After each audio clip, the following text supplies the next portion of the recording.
We have met and reviewed the development in South Africa, particularly as it affects the attack on foreigners, particularly blacks, if not exclusively blacks.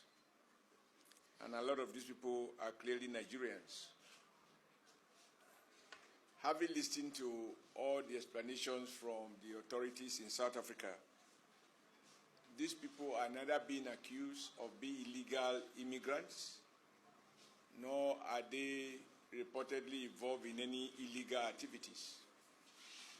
Those who have business permits to set up businesses, whether they are traders, they are into manufacturing, whatever businesses they are into, they are operating within the letters of the law of the South African government.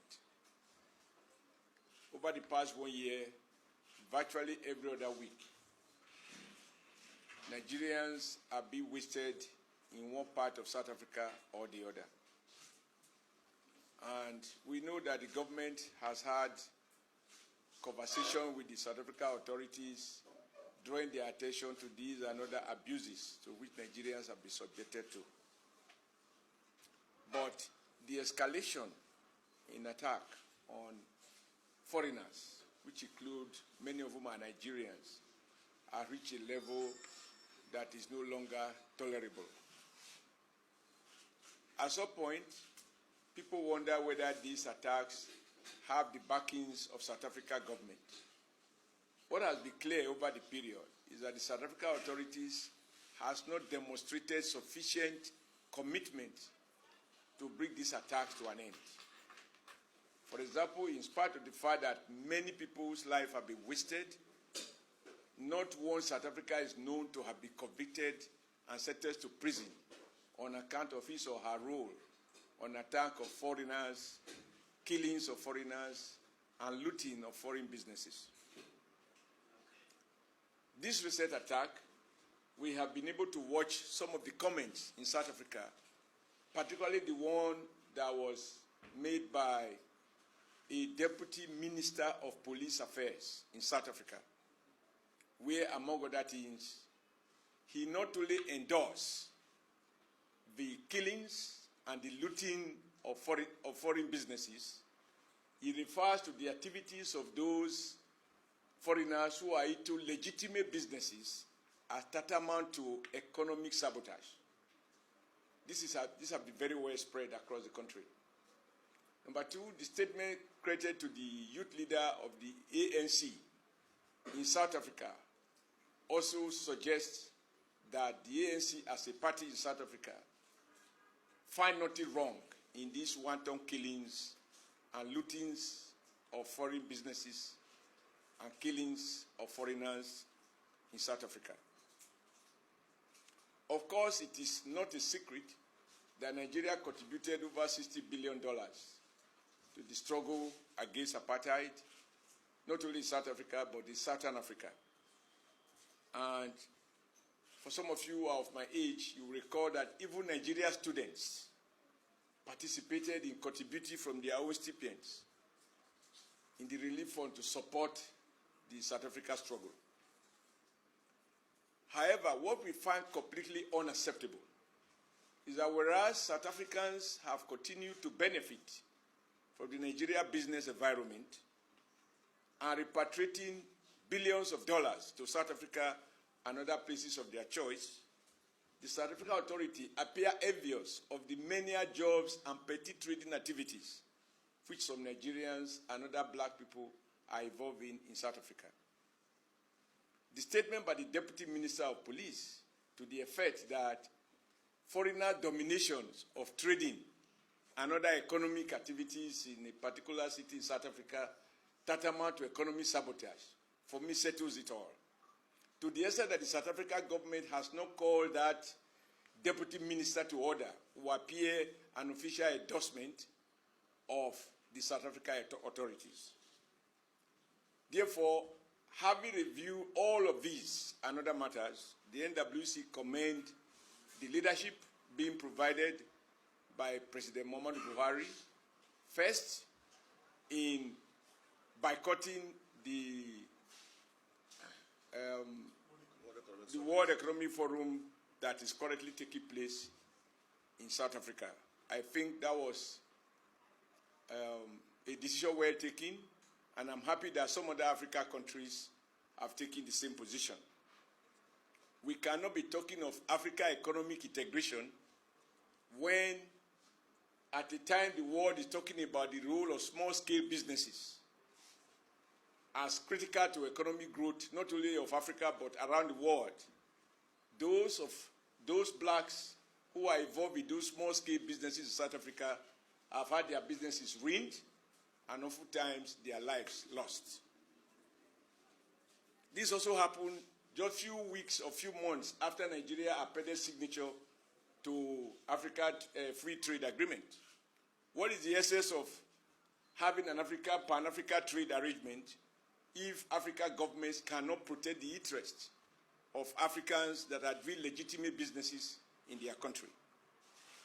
So, having commended President Muhammadu Buhari for the step he has taken, first in dispatching an envoy to South Africa, we believe that is right. Two, directing the Vice President to boycott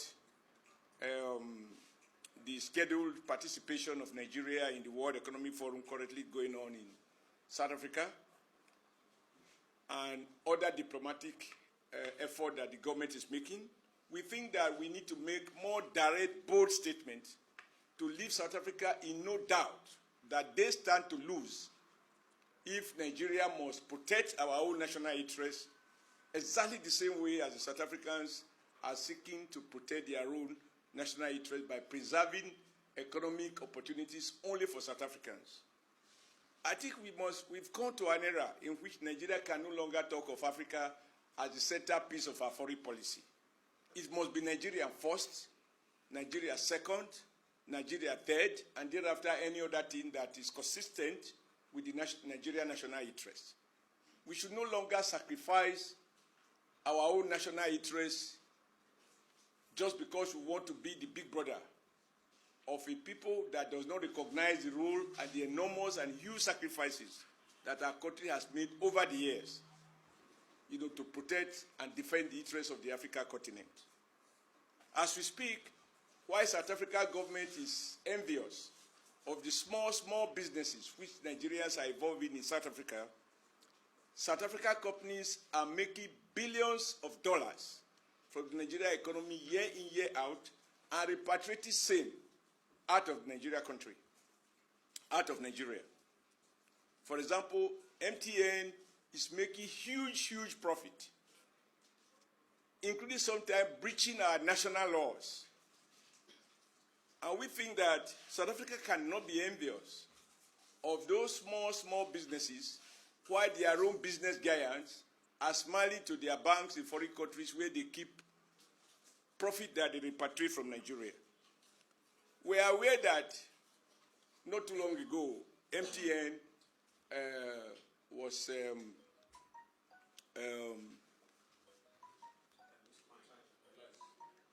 pardon? No, was penalized. That is a different thing. Was listed in the Nigerian stock market. And as a result, some Nigerians have bought shares in MTN. But I think in a moment like this, and in order to send a very strong message to South African authorities and South African people, it is worth it for Nigeria government to take steps to take over the remaining shares of MTN that are owned by South Africans, so that MTN become fully Nigeria owned. Why government and other authorities can be looking at how best to protect, to deal with these issues, I think right away Nigerians in our individual capacities, this is the moment to show our commitment to our citizens and show sympathy to those who have lost their loved ones by boycotting South African goods and South African businesses. Beginning with Nigerians refusing from today to use MTN services. Happily, we have indigenous network like Glo. We have another network, Airtel, and I believe Nine Mobile, or whatever. But if Nigerians decide, at least for the next 30 days, as a first step, to stop using MTN, they will have sent a clear message and pay befitting tribute to the lives of those that have been wasted in a very crude and barbaric manner by the South African authorities. This would be more elegant rather than our people going to the street and, throw stones against fellow Nigerians in their frustration. And as we have seen in Lagos, in the process, a Nigerian life being lost in the course of his legitimate protest against South African interests, even if we do not endorse any act of violence. Because as they say, two wrongs don't make a right. Number two, I think this occasion also offers us opportunity to reflect why we should continue to allow DSTV to repatriate millions of dollars to South Africa every year arising from their activities in Nigeria. We have to review all of those things that give South African companies monopoly, such that they make money with very little value addition. Number three, to show that we mean business, and as a practical step of discouraging more Nigerians from going to South Africa, and even encouraging those who are already there to return back home, we think that it will also be an appropriate message to South African government that until they find satisfactory explanation and pay appropriate compensation to those innocent Nigerians whose property has been looted and those who have been killed, that until then, South Africa Airways should be stopped. Their landing rights in Nigeria should be stopped. They should not have the right to fly to any part of Nigeria until these issues are sorted out. Nigeria needs to show that we are not chicken to be molested. The life of every Nigerian matters, whether at home or abroad. Again, as part of the rip-off which many South African companies are involved in, many Nigerians believe that ShopRite is owned by South Africans. They are repatriating money purely from franchise. As we know now, both the capital with which those shopping malls are built are Nigerians. The shop owners are Nigerians. But these guys make profit just with the franchise. I believe this moment also imposes obligation on government to review any of the agreement that enables South Africans to begin to develop monopoly in our commercial, in our commercial life. We also know that Standard Chartered Bank and Stanbic Bank, these are all South African banks. Nigeria may have small shares there, if any.